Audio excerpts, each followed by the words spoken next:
Sa loob ng mahigit 3 linggong paghahanap sa dalaga mula sa Puerto Princesa City sa Palawan na si Jovelyn Galieno, ang mga nakalap na ebidensya at testimonya, dinala ang investigasyon sa masukal na bahaging ito ng Pulang Bato, Barangay Santa Lourdes, kung saan natagpuan ang mga buto na pinangangambahang sa nawawalang si Jovelyn. Nakakuha rin po ang forensic unit ng mga IDs, maong pants, underwear, at saka strands of hair. Nagamit ng anak ko yun, pero nasaan siya? Ito po talaga yung bag na ginamit niya nung siya po ay huling pumasok sa kanyang work. Una nang inamin ang krimen sa mga otoridad ng mga suspect na mga pinsang buo pamantin ni Jovelyn. Si Liobert na una nang sumuko sa mga pulis at ang pinsan din niyang si Jovert na naka-confine naman sa ospital matapos daw masaksak ni Liobert. Inamin po niya yan in his free will na sinabi niya na siya ang pumatay at nanggahasa. Si Liobert po kasi ay nasangkot sa isang stabbing incident ng kanyang sinaksak ang kanya ring pinsan na si Jovert. So, nagkaroon sila ng pagtatalo doon din mismo sa Pulang Lupa in Santa Lourdes. So during the course of investigation and interview, sinabi niya sa mga kapulisan na alam niya kung saan si Jovelyn. Hindi po ganun yung kuya ko. Alam ko po talaga na hindi niya magagawa yun. Meron naman po kaming witness na nasa trabaho po siya nung araw na yun. Nakausap ko pa siya personal, kuya, aminin mo na kung si Jovelyn ba talaga yung kalansay na natagpuan doon.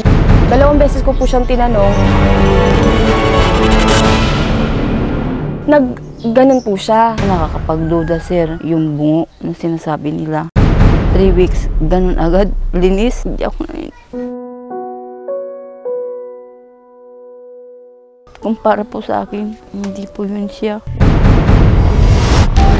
Napaka-imposible naman, wala kaming naamoy na baho. Malapit lang ang bahay namin dyan. Kung aso nga na matinding ang amoy galing dito papunta sa amin, ano na lang kaya kung tao?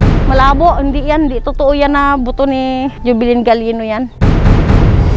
Kung nakita doon yung bag na yun, mamaritis na po yun sa amin na, ay, ito may nakita kaming bag, ito yung laman. Wala eh. Kaya para makasigurado, ang mga buto isinailalim ng PNP Puerto Princesa sa DNA test. Nito lang Martes, lumabas na ang resulta. Ang mga butong pinaghihinalaang kay Jovelyn, nag-match sa specimen mula sa ina ni Jovelyn. Ngayong kumpirmado na ang mga buto na nakita sa Puerto Princesa City sa Palawan sa nawawalang dalagang si Jovelyn, ano na kaya ang gagawin ng kanyang pamilya?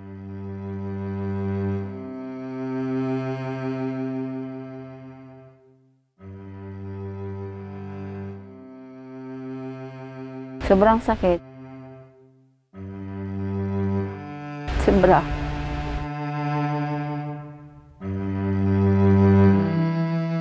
Kasi hindi ko aakalain na magantong sa ganon.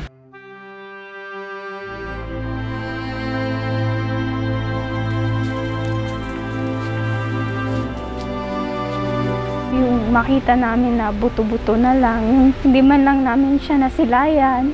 Sobrang hirap, sobrang sakit.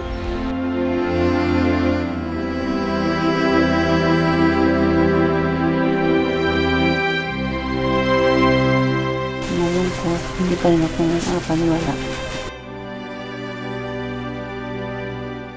Kailangan kong tanggapin sa mabing pagdasalan.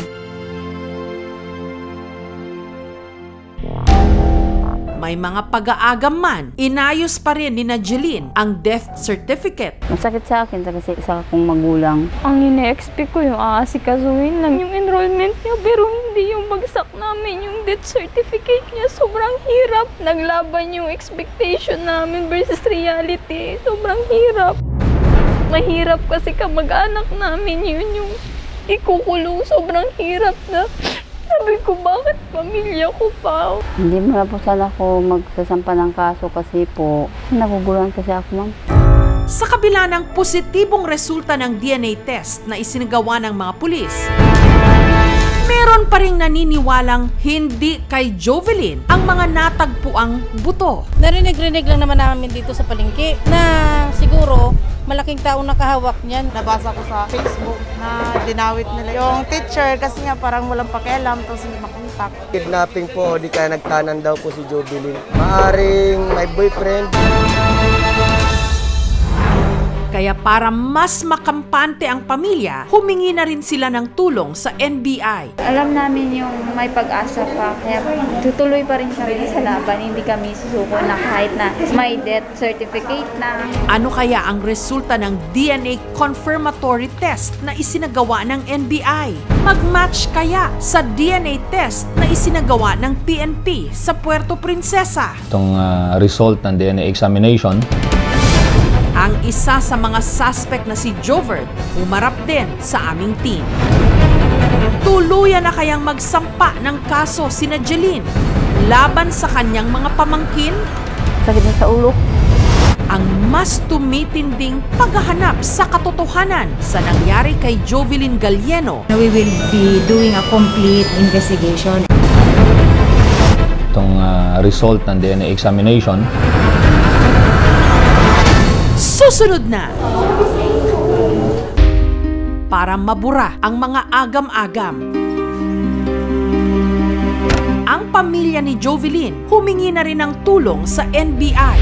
Nitong Huwebes, muling sumailalim sa DNA test si Jeline. Sa pagkakataong ito, kasama ang dati niyang mister na si Joel, ang ama ni Jovelyn, na 6 na taon na pala nung huling nakita ang kanyang anak. Hindi ko sukat akalain na nangyari sa anak ko yun. Tinawagan nila ako yung kahapon. Nagulat na lang ako. Kailangan nila mag-DNA. Napilitan ako umuwi ng Puerto.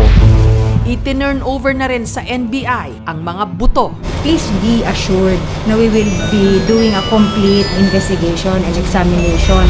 Pero nasaan ang mga suspect? Ayon sa mga pulis, si Liobert pansamantala ngayong nakalaya matapos maghain ng piyansa. Sinubukan naming hinga ng panig ang kanyang pamilya pero tumanggi sila. Hindi ko maglalabas ang statement. Statement po? Habang ang pinsan ni Liobert na si Jovert, sinabing sa korte na lang siya magbibigay ng panig. Lalabas din po yung katotohanan doon. Mapapatunayan ko rin na hindi po ako kasama doon. Kaya sa mga taong nagsasalita ng kung ano sa akin, bahala na sila. Didipinsa ko sarili ko. At magpapagaling na lang po ako muna nung karamdaman ko. Samantala, matapos ang masinsinang pag-uusap ng kanilang pamilya, ang ina ni Jovelyn na si Jeline, formal nang nagsampa ng reklamo. Para po mabigyan na rin ng hustisya. Para matapos na sakit na sa ulo. Anak, ito, mabigyan ka na ng hustisya. Formal nang naisampa ang kasong rape with homicide sa Puerto Princesa City Prosecutor's Office laban kay Liobert Dasmariñas and Jovert Valdistamon. Ano kaya ang resulta ng DNA confirmatory test na isinagawa ng NBI? Itong result ng DNA examination, aantayin po natin itong, and while waiting, nag-welcome din kami ng mga information at nagkakandak pa rin kami ng investigation. Just in case na maiba yung result, at least may ready na kami kung ano yung mga move na gagawin natin. Pag nag-positive, yung result ng DNAs maging part ng evidence na i-file sa piskal ng mga kasama nating kapulisan. Pag nag-negative po, yun po ang medyo malalim na investigasyon ang kailangan natin gawin. 100% nga kayang kay Jovelyn ang mga natagpuang buto? Oo, kung ang DNA test na isinagawa ng PNP ang pagbabatayan. Ganito rin kaya ang resulta ng DNA test na isinagawa naman ng NBI? Sabay-sabay po nating abangan. Thank you so much mga kapuso. Kung nagustuhan niyo po ang videong ito, subscribe na sa GMA Public Affairs YouTube channel. Don't forget to hit the bell button for our latest updates.